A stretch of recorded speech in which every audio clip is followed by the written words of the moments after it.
प्रथम लागू दो चरण को, धनी एना छुड़ायो खिन्न। लाग तली लालेड़ियाँ मेरे जीव के जीवन। इन पाँव तले पड़ी रहूं, धनी नजर खोलो बातूं। पलना बालूं निरखूं नेत्रे, मेरे जीव के जीवन, मेरे जीव के जीवन। कदमों लागू करूं सेजदा, पकड़ के दो पाए।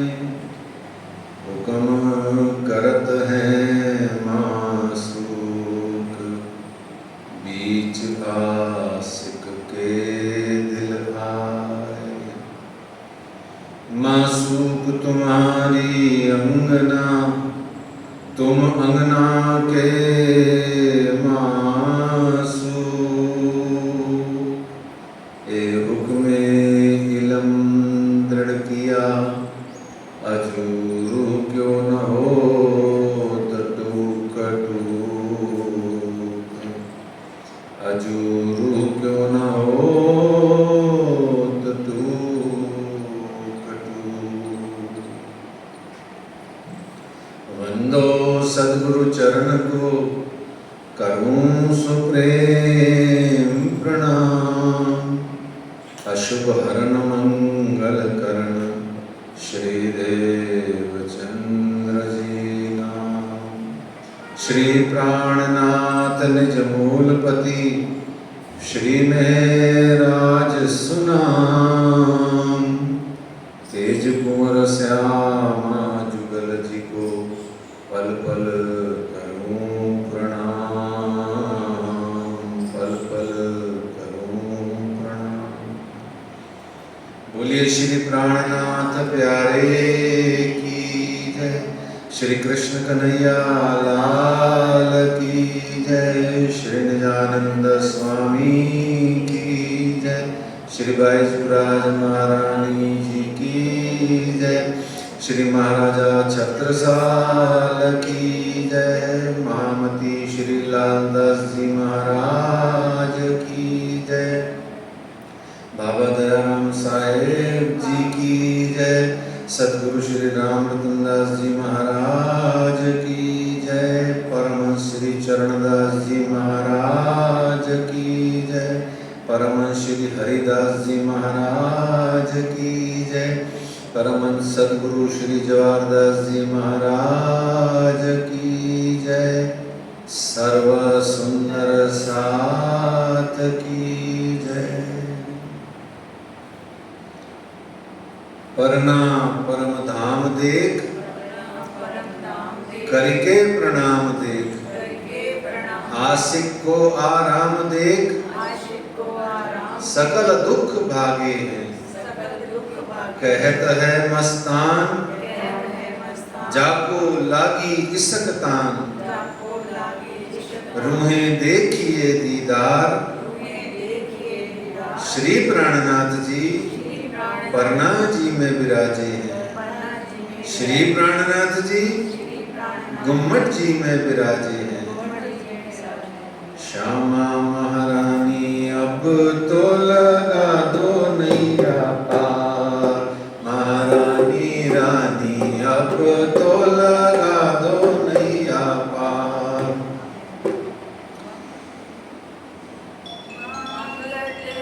नहीं ये लो ना, इसको रहने दो आप दो। श्यामा महारानी अब तो लगा दो नैया पार। महारानी रानी अब तो लगा दो नैया पार। मांगत भीख कृपा की के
रसतन हसमुख सुनो मीनती, रसतन हसमुख सुनो मीनती, अपने ही दरबार, अपने ही दरबार। रानी रानी अब तो लगा दो नैया पार, मेरी श्यामा रानी अब तो लगा दो नैया पार।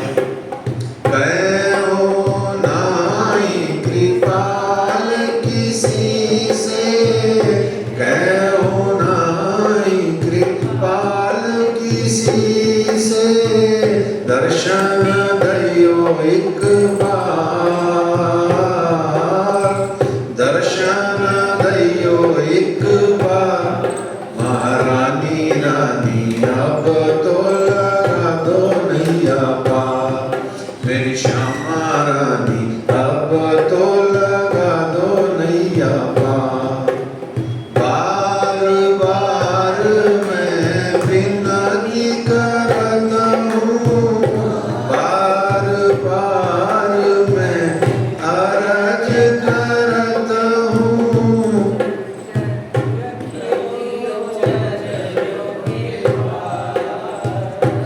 रखियो चरणों के पास। श्यामा महारानी अब तो लगा दो,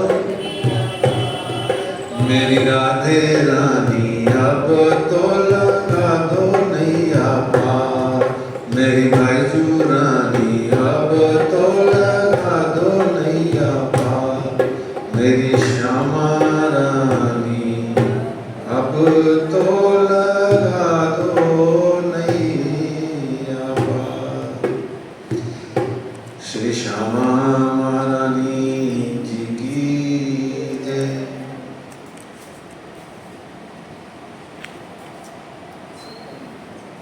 आज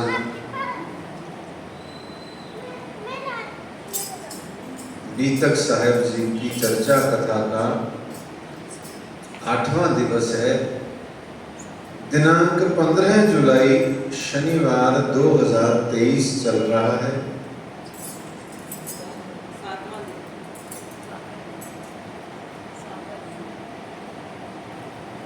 7वां दिन है, 7वां दिन है।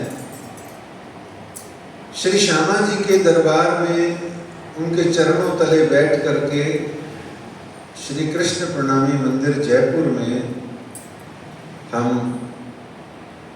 महामती श्री लालदास जी की बीतक साहेब जी की चर्चा कथा का आनंद ले रहे हैं। कल तक के बीतक में हमने यह जाना था कि 11 वर्ष के देवचंद्र जी हुए और 5 अनादि प्रश्न, मैं कौन, कहां से आया, कहां है मेरो बढ़ता, यह हमने जाना। सिपाही लीला के अंतर्गत हमने जाना कि तहां से आए कच्छ में बीच महम्मदे दिया दीदार। हमने देखा कि कैसे महम्मदे यानी श्री श्यामा जी महारानी जी ने आपको दीदार दिया सिपाही के भेष में। ये आपके जीवन की साधना में ये पहला दीदार था। आपको 3 दर्शन हुए, 3 बेर दिए दर्शन, तो उसमें पहला दर्शन था। कच्छ प्रदेश में आकर के आपने खोज शुरू करी। साधु संतों से हमने जाना कि कैसे उन्होंने शास्त्र वेद पुराण आदि के और साधना के कितने कुछ गंभीर तथ्यों को समझा। फिर आपने भोजनगर में 21 वर्ष की अवस्था यानी कि विक्रमी संवत 1659 में आप आ गए और आकर के आपके माता पिता भी आ गए और आपका यहाँ हरिदास जी महाराज के पास में कुछ दिनों बाद आप आए। दीक्षा का कार्यक्रम हुआ और दीक्षा के साथ में आपका विवाह हुआ। लगभग ऐसा मान लिया जाए कि 1659 में या 1660 में आपका विवाह हो गया था। किनका? श्री देवचंद्र जी महाराज का। अब अगर 1660 में विवाह हो गया था तो बिहारी जी महाराज का जन्म 1661 में हो गया होगा। बहुत अधिक यदि संभावना पकड़ो तो 1662 में हो गया होगा जन्म बिहारी जी का। और शिरजी साहिब जी का प्रकटन कब होता है? 1600। तो 1675 में से 1662 या 61 घटा देंगे तो कितने बचेंगे? 11 से लेके 13 साल का डिफरेंस, ऐसा अनुमानतः मान लिया जाए। तो बिहारी जी महाराज की शारीरिक भौतिक आयु शिवजी साहिब जी से कितनी बड़ी हो गई? 11 से 13 वर्ष बुजुर्ग हो गए। और फिर खटपट होकर के लीला दीक्षा का और विवाह का दिन एक ही आया और आपका विवाह हो गया। किन से विवाह हुआ था? श्रीमती लील बाई जी से। लाल बाई और लील बाई दो हैं ये, है ना। लाल बाई कहाँ है? लालदास जी की धर्म पत्नी है। लील बाई निजानंद स्वामी देवचंद्र जी की धर्म पत्नी है। और एक और है बीच में, थोड़ा ले की जगह पे कर दो, बाल बाई, है ना। ये कौन है? गांधी बाई की सिस्टर, है ना। ठीक है। तो ऐसे ही लाल बाई, बाल बाई और लील बाई, देखो सिमिलर है ना।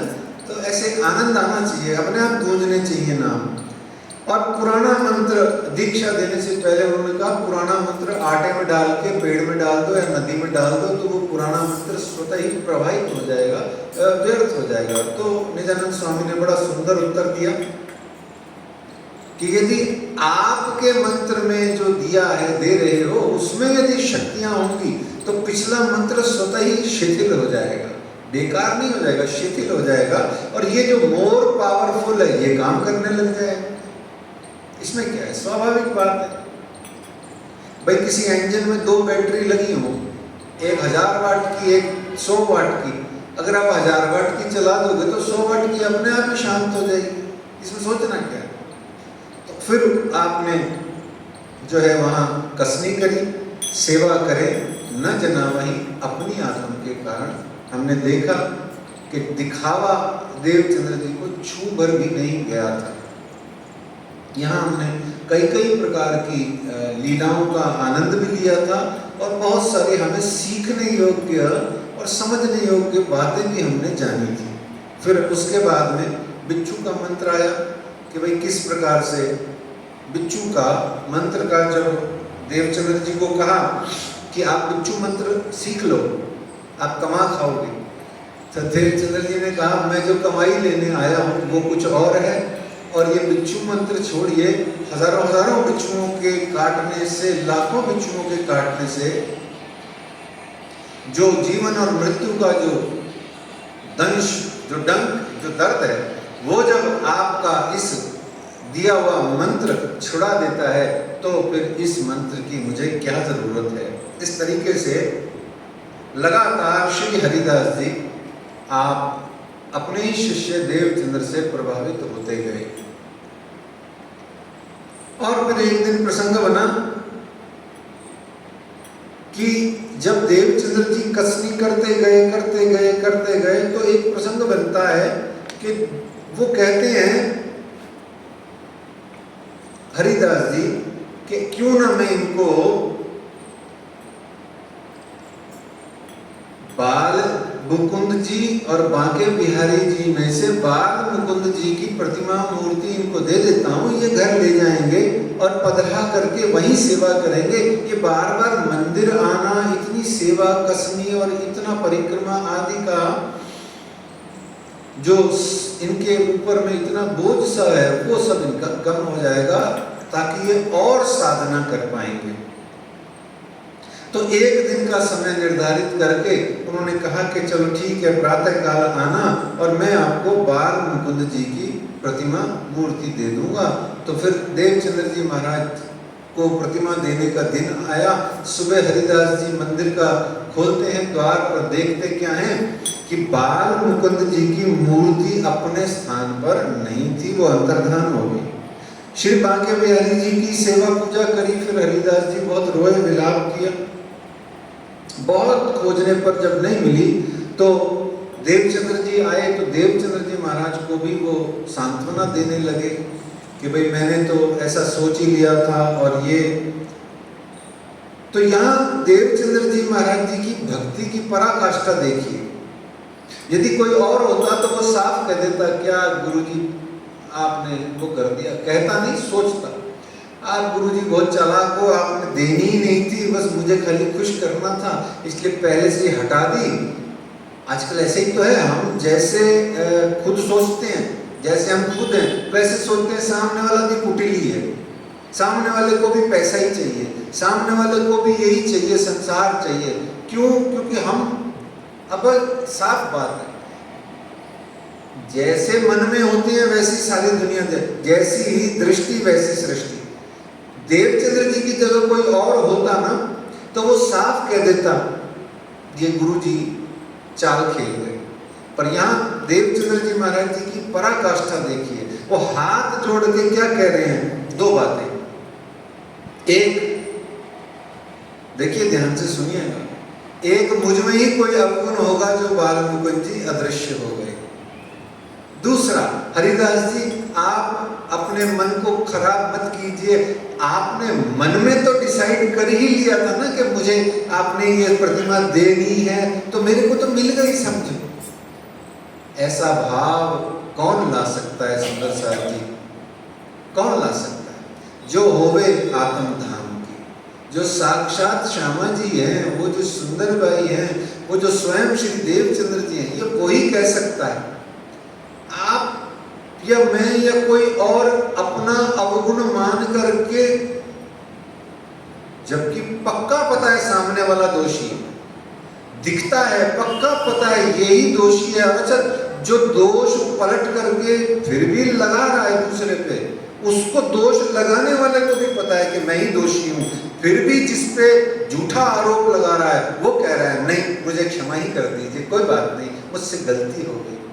और फिर भी अहंकारवश झूठा दोष आरोपण लगाने वाला अकड़ करके बैठा है, आदि इत्यादि। ये संसार है, मैं तो आपको सिर्फ दिग्दर्शन करा रहा हूं, हमारा खुद का ही, अपना ही, सबका ही, हम ऐसे ही हैं, इससे ज्यादा नहीं है। और इसी भावना को हमने अपने भीतर से धामधनी जी की बीतक और वाणी सुन के उस भावना को नष्ट करना है। ताकि क्यों करना है? कोई संसार में हमने कोई बहुत बड़ा भगत थोड़ा ही बनना है, कोई हमने कोई महापुरुष नहीं बनना, बल्कि हमें एक चीज याद रखनी चाहिए कि ये जिंदगी ना मिलेगी दोबारा, नहीं आवन दूजी बेर, मान के दे ये अखंड फल पाइए, है ना। ये आपको अखंड फल पाने के लिए दी गई है। और हम साधारण साधारण सी बातों में, दोषारोपण में, और सामने वाला झुक, तू झुक, और तू झुकता रहे तो भी मैं तेरे को माफ नहीं करूं, तू मरता ही रहे, ये सब भावनाएं बेफजूल का अहंकार है। इसको हमें खुद ही त्याग देना चाहिए। क्यों? क्योंकि हमें जिंदगी जीनी है, हमको अच्छी जिंदगी जीनी है, इसलिए सामने वाला क्या सोचेगा, हम महापुरुष बनेंगे नहीं बनेंगे, ये सब भावनाएं तो लेना देना ही नहीं है। ध्यान से समझिए, नहीं मिलेगी।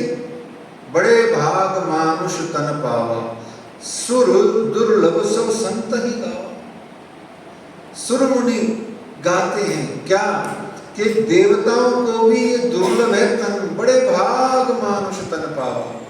परमात्मा ने बड़ी कृपा करके ये मनुष्य तन दिया है, एक बार दिया है, वो भी सर्टेन नहीं है। तो हम क्यों अहंकार में और अपने अजीब अजीब भाव में इसको खराब करें? ये देवचंद्र जी महाराज यहाँ स्पष्ट रूप से कह रहे हैं। और जितनी जल्दी हम इसको ले लेते हैं, हाँ, हमें नुकसान इतना सा होएगा कि एक बार भी लगेगा, क्या फायदा है झुकने से, वो तो झुकते नहीं है, क्या फायदा है ऐसा कहने से, हम कह भी देंगे हमारा दोष है तो भी उन्होंने कौन सा मान लेना है, दोषी तो वो खुद ही। ये सब एनालिसिस छोड़ दीजिए। क्यों? क्योंकि जिंदगी हमने एक ही बार पाई है, एक ही बार मिलेगी, इसी को जीना है भाई, और बड़े मस्ती से जीना है, श्री राज जी का ध्यान करते हुए। देवचंद्र जी यदि मन में गांठ लगा लेते कि गुरुजी ने गड़बड़ घोटाला कर दिया, तो क्या देवचंद्र जी अगले पल भक्ति कर पाते? नहीं कर पाते ना। तो इस तरीके से ये आनंद की बातें हैं, बीच बीच में हमें मिलती हैं। तो यहाँ हरिदास जी ने सबको प्रसाद दिया और खुद तय कर लिया कि मेरा तो आज से एकादशी का व्रत हो गया, जब तक बाल मुकुंद जी नहीं मिल जाते मैं तो भोजन प्रसाद नहीं करूंगा। देवचंद्र जी थोड़े से उदास होकर के घर आ गए और श्री देवचंद्र जी महाराज ने भी डिसाइड कर लिया कि मुझे तो भोजन प्रसाद अब अन्न जल ग्रहण नहीं करना है। ऐसे करते करते पूरा दिन बीत गया। अगली सुबह आने को हुई। हरिदास जी मंदिर के अंदर में ही बैठे हैं और इतने में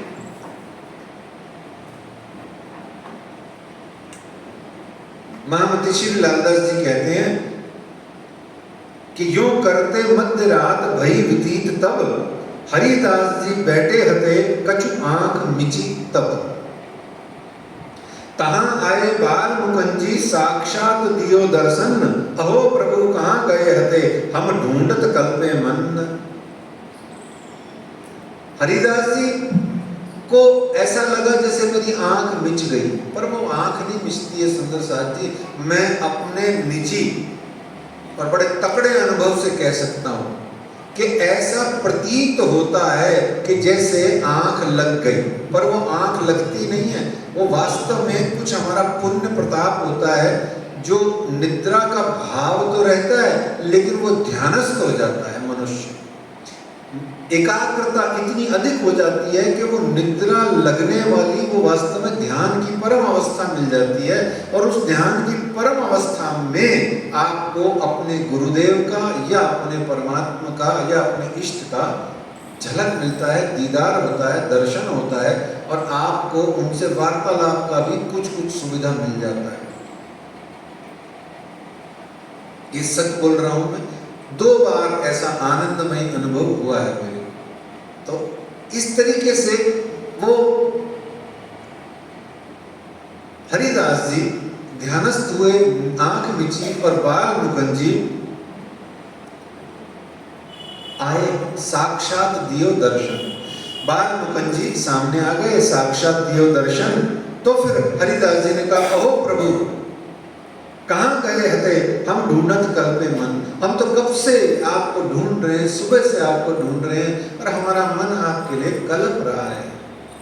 तब बाल मुकुंद जी ने कहा, हम तो उत ही बैठे हते। अरे हम तो कहाँ जाएंगे, हम तो वही बैठे थे। तो तुम क्यों ना दियो दीदार। फिर हरिदास जी ने कहा, फिर तुम क्यों ना दियो दीदार। फिर हरिदास जी को बाल मुकुंद जी ने कहा तुम मोको पधराते थे श्री देवचंद्र जी के द्वार। तुम मुझको पधरा रहे थे श्री देवचंद्र जी के द्वार। तो महामती श्री लालदास जी महाराज क्या कहते हैं कि श्री देवचंद्र जी के कारण से, श्री देवचंद्र जी शिष्य के कारण से गुरु को दर्शन हो गया भगवान का। ये परम सौभाग्य होता है, परम सौभाग्य की घटना होती है कि शिष्य का ऐसा सद्भाग्य बन जाए कि शिष्य के कारण से गुरु को दर्शन हो जाए। ये भारत में ही होता है, अन्यथा सच्ची में तो यूं होता है कि भाई गुरु की कृपा से दर्शन होता है शिष्य को। बलिहारी गुरु आपकी जिन गोविंद दियो बताए। पर यहाँ कभी कभी हमारे भारत में उल्टी लहर भी चल पड़ती है। बहुत सारे किस्से कहानियां वृंदावन में, अयोध्या में ऐसे प्रचलित हैं जो ये बताते हैं कि शिष्य के कारण से गुरु को भी दर्शन हो गया। ऐसा ही कुछ यहाँ हुआ। तो गुरु की साधना से, भक्ति से तो प्रसन्न नहीं हुए, पर शिष्य की भक्ति और साधना और उसकी अवस्था स्थान से बाल मुकुंद जी घबराए और कहा, आप तो मुझे वहां पकड़ा रहे थे और कहा कि तुम्हें उनके स्वरूप की पहचान नहीं है। आगे कहते हैं कि सो तुमको इन स्वरूप की भई नहीं पहचान, मैं इनकी सेवा सह न सकूं, न सह सकूं एहसान। कि मैं बाल मुकुंद जी की सेवा बाल मुकुंद जी कहते हैं कि मैं श्री देवचंद्र जी की सेवा सह नहीं सकता। आपको हरिदास जी इनके स्वरूप की पहचान नहीं है। और फिर ऐसा कह करके बाल मुकुंद जी ने हरिदास जी को श्री देवचंद्र जी की पहचान कराई और उनको कहा कि ये साक्षात राधिका महारानी जी हैं। यदि देवचंद्र जी महाराज का दिलगीर हो, दिल उनका उदास हो, तो ऐसा कीजिएगा हरिदास जी, आप उनको श्री बाल मुकुंद जी की बजाय श्री बांके बिहारी जी महाराज के वस्त्र आभूषण उनको दे दीजिएगा और वो वस्त्र आभूषण लेकर के उनको कहिए इसकी वो सेवा पधरावनी करके इन्हीं की वो सेवा करें। सुबह सुबह हरिदास जी, सुबह हो चुकी थी, इतने में हरिदास जी वहां से चले और देवचंद्र जी के घर की ओर बड़े बड़े पग भरते हुए चले और उधर से श्री देवचंद्र जी महाराज इधर आ रहे थे। रास्ते में दोनों का मिलाप होता है, देवचंद्र जी और हरिदास जी का। तो वहीं पर श्री हरिदास जी उनको सारा वृतांत सुना करके श्री देवचंद्र जी के चरणों में माथा टेकते हैं और देवचंद्र जी महाराज सकपका जाते हैं। तो इस तरीके से फिर उनको देवचंद्र जी को सारे वस्त्र आभूषण वो देते हैं। लेकिन यहाँ थोड़ा सा हो गया कि हरिदास जी के मन में अब उल्टा हो गया। देवचंद्र जी के प्रति उनका आराध्य का भाव आ गया, शिष्य का नहीं, आराध्य हो गए अब वो, क्योंकि राधिका रानी तो सबकी आराध्या है। तो अब उन्होंने हरिदास जी ने देवचंद्र जी को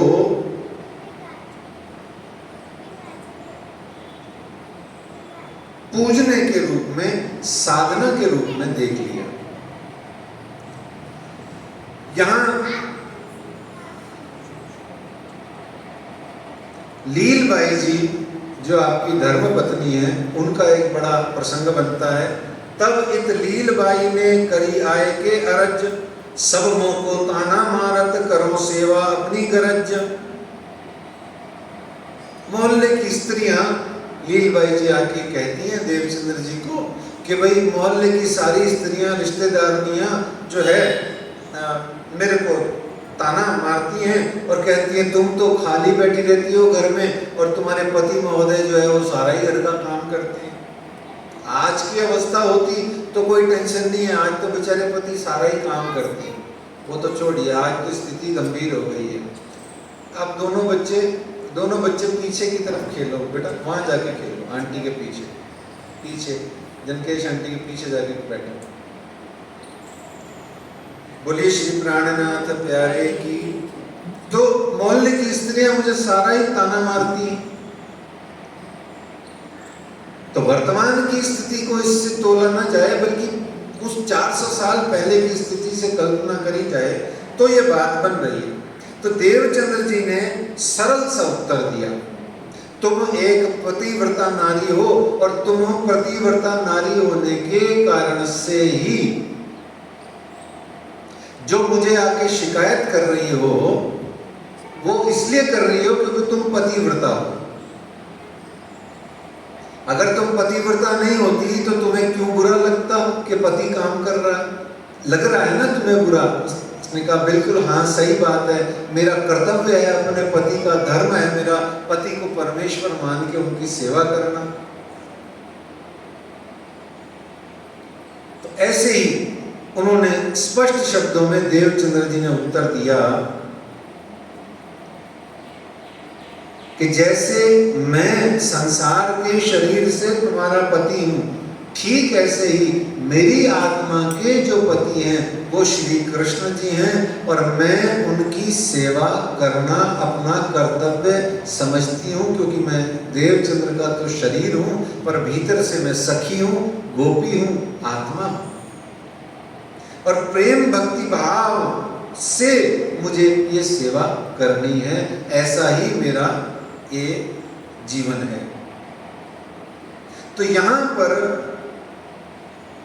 जब आप श्री देवचंद्र जी महाराज लीलबाई को कहते हैं कि ये जो वृंदावन बांके बिहारी हैं, ये जो राधा रमण लाल हैं, यही मेरे जीवन का आधार है। वृंदावन बांके बिहारी लाल की, राधा रमण लाल की जय, श्री राधिका रानी की जय। तो सेवा करने न दई, सब करें अपने हाथ, हम हमेशा चितवन करें, रहे सेवा के साथ। इस तरीके से वो हमेशा किसी को और को सेवा नहीं करते, सारे काम खुद करते। कैसे करते? जैसे हमारी ये जनकेश बहन जी हैं, और भी बहुत सारी हमारी बहनें हैं जो पन्ना धाम के अंदर में क्या करती हैं, राज्य के वस्त्र प्रक्षालन करना। अच्छा, पुराने जमाने में जो राज्य के वस्त्र आभूषण होते थे ना, उनका प्रक्षालन और धोने का और भी आनंद आता था। बताऊं क्यों? आपको सोच के मजा आएगा। अब सुविधा नहीं है, अब ये सुविधा ही नहीं है, क्योंकि एक तो सुविधा नहीं है, दूसरा वो एक संकट और भी है। पुराने जमाने में धामधनी जी के वस्त्र प्रक्षालन धोने के लिए किलकिला नदी पे घाट पे जाया जाता था, और वहां सुंदर साथ एकत्र होके ढेर सारा बांध के पोटला वस्त्रों का, वहां जाके एक साथ वस्त्रों का धोता था, और साथ साथ गीत संगीत और धामधनी की वाणियां गाता, जयकारे लगाता था। कितना आनंद था। हमने छोटा मोटा आनंद लिया, पर राज्य के वस्त्र धोने का नहीं, अपने ही वस्त्रों को धोने आदि का जो आनंद पन्ना जी में किलकिला नदी पे तब लिया जब हमारे माता पिता आदि बहुत छोटे होते थे। हम बड़े छोटे होते थे, वो भी जवान होते थे। और नदी किलकिला, दूसरा नदी किलकिला स्वच्छ होती थी।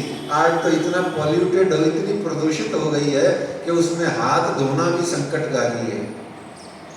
अभी बरसात के दिनों में वीडियो देख रहे थे, क्या स्वच्छ निर्मल जल आ रहा था किलकिला का, इतना आनंदमय जल, क्योंकि सब बरसात ने सब शुद्ध कर दिया ना।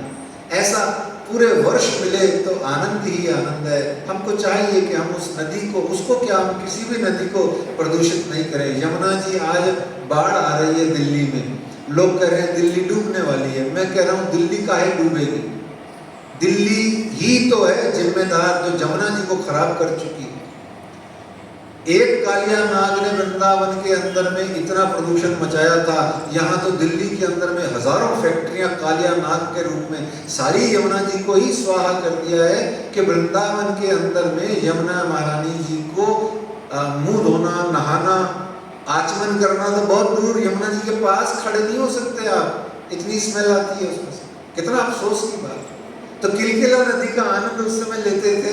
ऐसे राज्य के वस्त्रों को हम प्रक्षालित करते।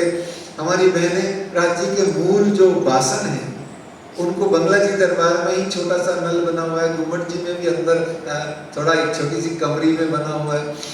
ऐसे क्या आनंद होता है वहाँ 10-15 दिन गुजारने का, है ना। तो ये देवचंद्र जी महाराज की स्टार्टिंग है। वो कहते हैं मैं सब काम खुद करूँगा अपने बांके बिहारी जी से, वस्त्रों के भी, भोजन के भी, रोटी भी खुद बनाऊंगा, और खीर भी मैं बनाऊंगा, मालपुए भी मैं बनाऊं, लड्डू भी मैं बनाऊंगा। तो लील भाई को कहते हैं तू तो प्रसाद पाएगा, तू तो प्रसाद पाएगा। तो इस तरीके से बहुत आनंदमय प्रसंग चल रहे थे वहाँ। तो एक दिन क्या हुआ, आप देवचंद्र जी महाराज ये सब सेवाएं करते करते श्री बांके बिहारी जी महाराज जी के ध्यान में मग्न थे।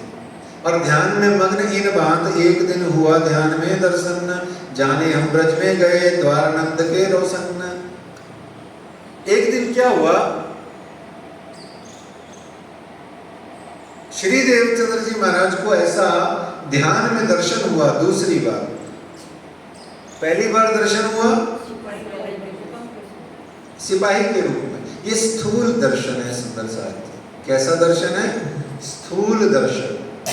स्थूल यानी फिजिकल, फिजिकल है ना वर्ल्डली, यानी जो दिखाई देता है, सामने दिख रहा है। जैसे कोई चीज है, ये वस्तु है, ये मोबाइल है, ये स्टैंड है, ये स्पीकर है, ये माइक है, ये पुस्तक है, हम सब की शरीर है, हमको ऐसे जो दिखाई दे, ये स्थूल दर्शन। और यदि हम ध्यानस्थ अवस्था में चले जाएं तो हमारी ध्यानस्थ अवस्था में जो हमें दर्शन होता है वह दर्शन दूसरा होता है सूक्ष्म दर्शन। ठीक है। तो वह इन बात एक दिन हुआ ध्यान में दर्शन न जाने अम्ब्रज में गए द्वार नंद के रोशन। और ध्यान में आपने देखा स्वयं को राधिका महारानी जी के रूप में। उनको खुद को लगा जैसे मैं राधिका महारानी जी हो गई। और नंद जी के द्वार पे गए और यशोदा मैया पीढ़ी माची पर बैठी दूध गर्म कर रही थी। और जैसे ही यशोदा जी ने देखा देवचंद्र जी को, तो कुछ मितकों में लिखा है कि उन्होंने राधिका कह के संबोधित किया और लिखा है देवचंद्र कह के संबोधित किया। अरे अच्छा किया तुम आए। तब देवचंद्र जी ने पूछा कि श्री कृष्ण कहाँ है माई? आई जी कहते हैं माँ को। गुजराती और मराठी में माँ को आई जी बोलते हैं। तो श्री कृष्ण जी कहाँ हैं? मुझे उनके दर्शन करने हैं। तब यशोदा जी ने कहा कि श्री कृष्ण तो वन में मित्रों के संग गए हैं खेलने। तो उन्होंने कहा अच्छा मैं वहीं जाता हूँ। तो यशोदा माँ ने कहा रुको देवचंद्र, कुछ मिठाई ले जाओ और वहाँ तुम सब मिल करके वन में खाना। और वन में पहुँच करके श्री कृष्ण जी के बारे में पूछा कि भाई श्री कृष्ण कहाँ है? बोले कौन कृष्ण? यहाँ तो गणेश कृष्ण है। भाई कौन सा? बोले वो यशोदा का लाला। हाँ वो बीच में बैठे हैं ना, नील वर्ण के पीतांबर ओढ़े हुए, मोर मुकुट लगाए हुए, बैजंती माला डाले हुए। तो उन्होंने कहा अच्छा ठीक है। तो फिर सीधे सीधे देवचंद्र जी बड़े बड़े पैर भरते हुए वहाँ जाते हैं और वहाँ पहुँच करके श्री कृष्ण जी उनका स्वागत करते हैं। श्री कृष्ण जी उनको अपने पास बुलाते हैं, अपने निकट बैठाते हैं और सारे मित्रों से मिलाते हैं, प्यार से मीठी मीठी बातें करते हैं। यही तो चाहिए हमको इस जन्म में, मिल नहीं रहा ना क्या? एक मंगा दीदार तो हिंजो भी मिठड़ी गाल सुनाए, मिली तो नहीं रहा। सामने बैठ के हजूर आपका दीदार करूं, हो ही नहीं रहा। यही तो नहीं हो रहा हमसे, है ना? तो वो वहाँ उनको सुविधा मिल रही है कितनी अच्छी। तो यहाँ फिर वो जो यशोदा माता जी ने जो मिठाई दी थी वो, और उस समय सभी अपने वन में सभी जो सखी सखा थे, गोप ग्वाले थे, उन सब के लिए उन सब ने मिल करके वहाँ भोग प्रसाद की सामग्री बनाई। तो कहते हैं इत समय इत घूंघरी पकाई भोजन में, छेड़े दो छटके ले रुमाल पानी निकालने 300। श्री देवचंद्र जी मिठाई जो लाए थे नंद घर से, जिनको ले आ गई धरी दही लड़कों को बांटने। और इस तरीके से श्री कृष्ण जी ने राधिका स्वरूप निजानंद स्वामी श्री देवचंद्र जी को भी अपने हाथ से ताजी ताजी कोसी कोसी, अब तो कोसी हो गई ना, पहले गरम गरम थी जब बनी, तो जब तक बटने को आई तब तक कैसी होगी? वार्म रह गई, कोसी कोसी रह गई। तो वो जैसे ही उनको दी यूं अपने हाथ से, तो निजानंद स्वामी देवचंद्र जी ने अपने दोनों हाथ को जैसे प्रसाद लेते हैं ऐसे किया, और इधर घर में उनके हाथ में वो घुंघरी आ गई और उनका ध्यान टूट गया। बोलो कृष्ण कन्हैया लाल की, श्री राधिका रानी सरकार की जय। तो इस प्रकार से घुंघरी हाथ में आ गई और भी अनेक अनेक आनंदमयी लीलाएं यहाँ होने लगी। तो यहाँ लालदास जी महाराज कहते हैं कि श्री मामत कहे साथ जी ए इत के कहे बयान, श्री देवचंद्र के स्वरूप की नेक कहो पहचान। तो इस प्रकार से भोजनगर से अब आप विदा करते हैं, छोड़ देते हैं, शिफ्ट हो जाते हैं। तो लालदास जी महाराज कहते हैं कि अब यहाँ से आए बीच हलार देश। कहाँ आए? अब यहाँ से आए बीच हलार देश, तहाँ नौतनपुरी मिने बहुत जमा बहे खेस। खेस कौन से वाले?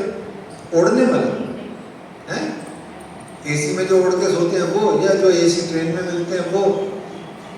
कौन से खेस भाई? कौन से खेस जमा कर लिए? कंबल खेस जमा कर लिए हैं जी। तो अब यहाँ से आए बीच हलार देश, तहाँ नौतनपुरी मिने बहुत जमा बहे खेस। खेस शब्द मूलतः खेश है। क्या है? खेश। खेश उर्दू में कहते हैं, खेश का अर्थ होता है स्वजन, स्वजन, निजजन, अपनी जात बिरादरी के लोगों को खेश कहते हैं। ठीक है।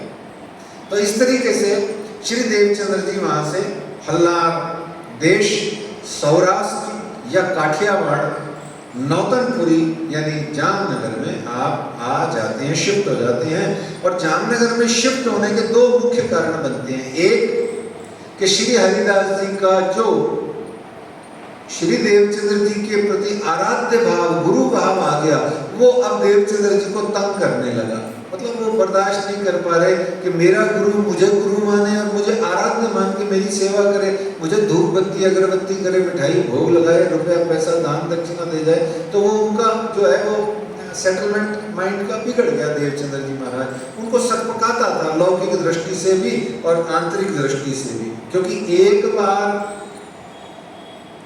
जो गुरु हो जाता है, गुरु कोई चॉइस का खेल नहीं है। आज ये कर लिया, कल वो कर लिया, तू अच्छा नहीं लगा तो चल साइड में, वो ज़्यादा अच्छा है उसको पलट दिया, तू अच्छा है, नहीं तेरे अंदर में मुझे अब अवगुण दिख रहे हैं, वो गुरु अच्छा है। ये सब वो लोग करते हैं जो लोग मोह माया में और संसार में ही डूबे रहते हैं और जिनको सिवाय रुपया पैसा प्रतिष्ठा और दुनिया की मस्तियों के अलावा कुछ नहीं चाहिए। गुरु भी उनका एक सिस्टम है, जैसे घर में फैमिली डॉक्टर होता है ना, ऐसे फैमिली डॉक्टर हुआ, एक फैमिली पंडित हो गया, ऐसी फैमिली का गुरु भी हो गया। और कभी भी कोई अच्छा नहीं लगा तो दूसरा कर लिया, आज तेरे पे मन है कल उस पे मन आ गया, तेरे से हट गया। एक गुरु के साथ नहीं होता। गुरु जो होता है वो कभी भी होता है तो एक ही होता है, और जो एक बार गुरु होता है वो अनादिकाल तक गुरु रहता है। क्यों? क्योंकि गुरु कोई शरीर होता ही नहीं है।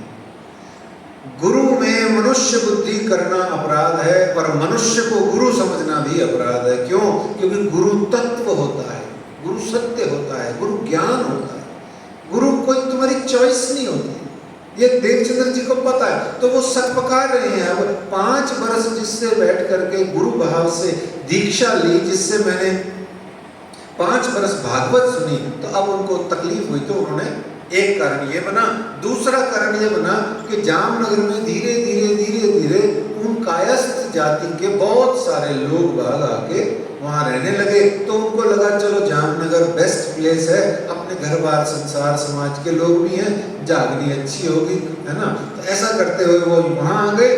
तो श्री देवचंद्र जी अपनी माता पिता, लालदास जी लिखते हैं कि अपने माता पिता, अपनी धर्मपत्नी लीलबाई और अपनी दोनों संतानों, कौन? श्री बिहारी जी और जमुनाबाई जी के साथ में जामनगर आ जाते हैं। ये देखो सबूत है ना। 2 बच्चे उनके भोजनगर में हो गए थे 5 साल के भीतर भीतर। 1659 को आप वहां आए, 1659 से 5 साल जोड़ो तो ये दोनों बच्चे और शादी माँ अवेलेबल थी। ऐतिहासिक तथ्य निकालना हो, गणित करनी हो तो कर लीजिए कि बिहारी जी श्री मेहरराज जी से उम्र में कितने बड़े थे, जमुनाबाई जी भी बड़ी थी। ठीक है, तो इस तरीके से देवचंद्र जी जामनगर में आ गए। कुछ 2-4 माह के पश्चात आप विक्रमी संवत 1664 को श्री कांजी भट्ट के यहाँ भागवत कथा सुनने के लिए जाने लगे। श्याम जी के देवल में कथा कहें श्री कांजी भट्ट निष्ठा सुनने लगे, हुए वल्लभियों से खटपट। वहाँ निष्ठा बन जाके आप सुनने लगे। और जामनगर में वल्लभाचार्यों से थोड़ा खटपट होती थी। श्री कांजी भट्ट के यहाँ नगर में, कांजी भट्ट बहुत प्रबुद्ध और बड़े प्रसिद्ध विद्वान थे। आपके यहाँ पर नगर के प्रमुख लोग, धनाढ्य लोग, बड़े बड़े सत्तावान लोग, वो सब वहाँ आया करते थे। उनमें से श्री गांगजी बाई जी नगर सेठ भी एक प्रमुख व्यक्ति थे जो आपकी चर्चा कथा सुनने आते थे। श्री देवचंद्र जी की 2 प्रमुख विशेषताएं रही। एक कि कथा सुने बिना भोजन ग्रहण नहीं करते थे। कथा चर्चा सुने बिना भोजन ग्रहण नहीं करते थे। और दूसरी, यदि कोई श्लोक एक आध छूट जाए 5-7 मिनट लेट आने से या उनका ध्यान टूट जाने से, तो वो पुनः श्री कांजी भट्ट को टोक करके सुनते थे, और यदि कथा में नहीं सुन पाते तो शाम को उनके घर जाकर के सुनते थे, और कथा दिन में 2 बार होती थी। हमारी तरह नहीं है, माफ करना, 6:30 बजे तो 6:25 पे नजर उधर चली जाती है, बेचारे कथा करने वाले हमें ही बोलते रह जाते हैं। 6:25 पे घड़ी वक्ता हो जाती है। अरे भाई, घड़ी में क्या तरह है, घड़ी तो सबकी आएगी एक दिन, और जब वो घड़ी आएगी ना किसी की एक दिन, तो यही कथा काम में आएगी, फिर वो घड़ी किसी काम नहीं आएगी। उधर क्या तरह है, बताओ क्या तरह है। बाहर जहाँ संसार में जाना है, इतनी मुश्किल पिंड छुड़ा के आते हो, और अगर आधा घंटा 20 मिनट 6:30 में ज़्यादा हो जाए तो जाता क्या है, बताओ किसका क्या जा रहा है, कुछ भी नहीं जा रहा। सिर्फ किनको नफा न देवे कोई, तब कोई न किसी के दाखिल हुए। बड़े प्यार से याद रखो। तो देवचंद्र जी महाराज जी वहाँ दिन में 2 बार भागवत सुनते थे, और कितनी देर सुनते थे, हमारी तरह 1.25 घंटा नहीं, 3 घंटा नेट भागवत होती थी। और कई बार तो वो सुरका जम जाए तो पता नहीं कब कहाँ तक चली जाती थी। 3 घंटा सुबह और 3 घंटा शाम को भागवत होती थी, 9 से 12, और दोपहर में 3 से 6। सब सुनने आते थे, क्योंकि सबको मालूम है रोटी खा ली, अब और क्या धरा है, कुछ नहीं धरा संसार में। पेट भर गया, चल बीपी की गोली खा ले, शुगर की गोली भी खा ले, अब क्या धरा है संसार में, बता ना क्या धरा है। राजी महाराज ने बीपी की और शुगर की गोली तो शुरू कर ही दी है, अब तेरे पास छोड़ा क्या उन्होंने संसार में गुचड़ गुचड़ करने को, कुछ भी तो नहीं छोड़ा। अब राज्य का ही भजन करो, ज्यादा से ज्यादा उनके सत्संग में रहो, धरा क्या है बाकी। अभी आया बुलावा, पता भी नहीं चलना, कभी नहीं पता लगना। जिस दिन बुलावा आएगा ना, उस दिन सिर्फ सत्संग ही काम में आएगा, और कुछ भी काम नहीं आएगा। इसलिए सत्संग रूपी पूंजी को देवचंद्र जी जोड़ रहे हैं। अच्छा, जोड़ नहीं रहे, माफ करना, वो तो कह रहे हैं हम ऐसा, पर वो हमको बता रहे हैं कि ऐसे आप सबको जोड़ना है। खुद को जोड़ने की तो कतई जरूरत ही नहीं है, वो तो साक्षात अक्षरातीत के 4थे स्वरूप है, राजश्यामा जी है। तो ऐसे में जलपान को तब ध्यान से सुनिए, ये प्रसंग बहुत महत्वपूर्ण है। और कितनी देर तक कथा करनी है, चर्चा करनी है माता जी, कितनी देर तक चर्चा करनी है, 5:15 तक, 5:10 तक, चलो जय करा लगाओ, बोलो श्री प्राणनाथ प्यारे की। तो जलपान को तब करें जब आहार देवे आत्म, क्या चीज, जलपान को तब करें जब आहार देवे आत्म, तब आहार आकार को देवे न करे कम।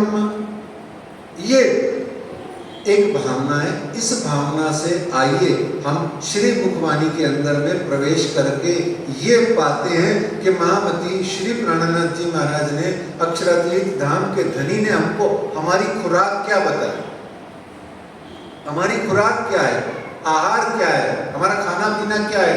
याद करो, वाणी को याद करो, हमारा खाना पीना क्या है। देखिए 2, 5, 7 चपैयां जो याद आती हैं वो ये हैं। मोमिनों का आहार क्या है, ब्रह्मश्रेष्ठियों की खुराक क्या है ना, आत्माओं की खाना पीना क्या है। आत्मा शरीर का नियंता है, आत्मा है तो शरीर है, आत्मा शरीर का नियंता है, आत्मा है तो शरीर है। और धर्म है, अगर धर्म है आपके भीतर में, धर्म के प्रति यदि सिंसियरिटी, डिसिप्लिन है, तो आपके पास में आत्मा भी जागरूक है। नहीं तो आत्मा वात्मा सब आपकी सिर्फ पेड़ पे लटकी हुई, उल्टी लटकी हुई चुड़ैलों की तरह सोचते रहोगे। आत्मा ऐसे होती है, आत्मा दिव्य होती है, आनंदमय होती है, चीजें अलग होती है ना। तो बॉलीवुड की आत्मा नहीं है ये परम धाम की आत्मा है, ठीक है ना। तो इस तरीके से कहते हैं धर्म है तो आत्मा है, और आत्मा है, ध्यान से सुनिए, आत्मा है तो देह है। जिस दिन आत्मा गई उस दिन देह गई, पर बाकी क्या हो जाएगा, अपने ही घर में जो हमारा जो भी रिश्तेदार था उसको हम कहेंगे वो डेड बॉडी पड़ी है, शव पड़ा है, वो शव यात्रा निकलेगी अब उसकी। क्योंकि जैसे ही जीव निकल गया तो जीव निकलते ही जो शिव है वो शव हो गया।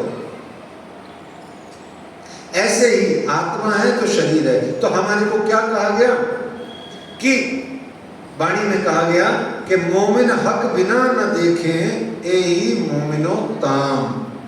मोमिन हक बिना न देखें एही मोमिनो ताम कहते हैं खुराक को रोटी पानी को, ताम है ना खुराक।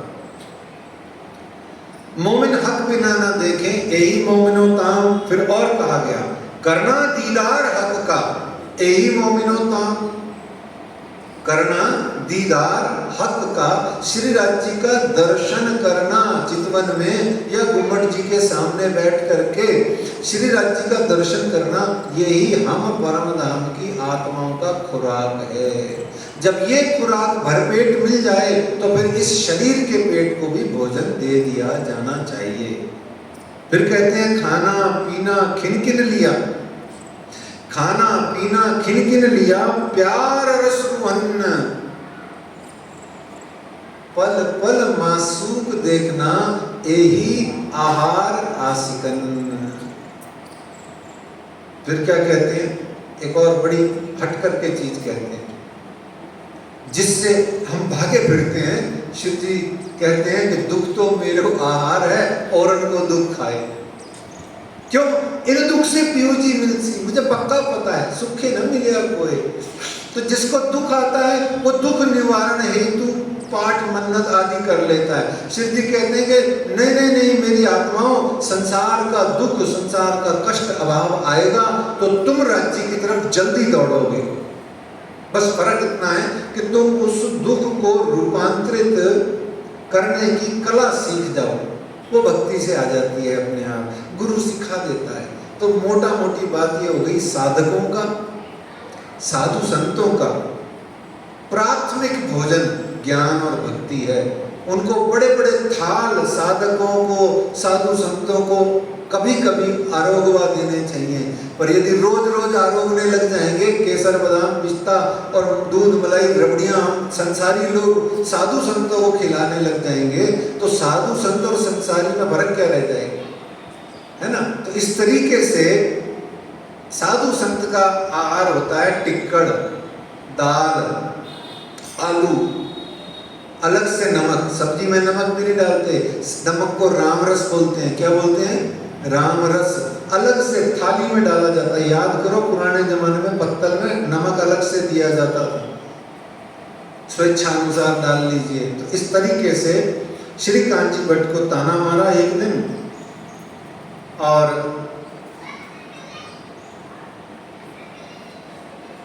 बस इतना ही रख लेते हैं। आज समय हो गया है, सबको जाना है आगे। तो आइए सुंदर साथ जी, हम जय करो के साथ में आज की बीतक को कम समय में ही विराम देते हैं। तो जलपान को तब करें जब आहार देवे आत्म, तब आहार आकार को देवे, ना करे कम ना करे कम। बोलिए श्री प्राणनाथ प्यारे की जय, धाम के धनी की जय, श्री कृष्ण कन्हैया लाल की जय, श्री राधिका महारानी जी की जय, निजानंद स्वामी की जय।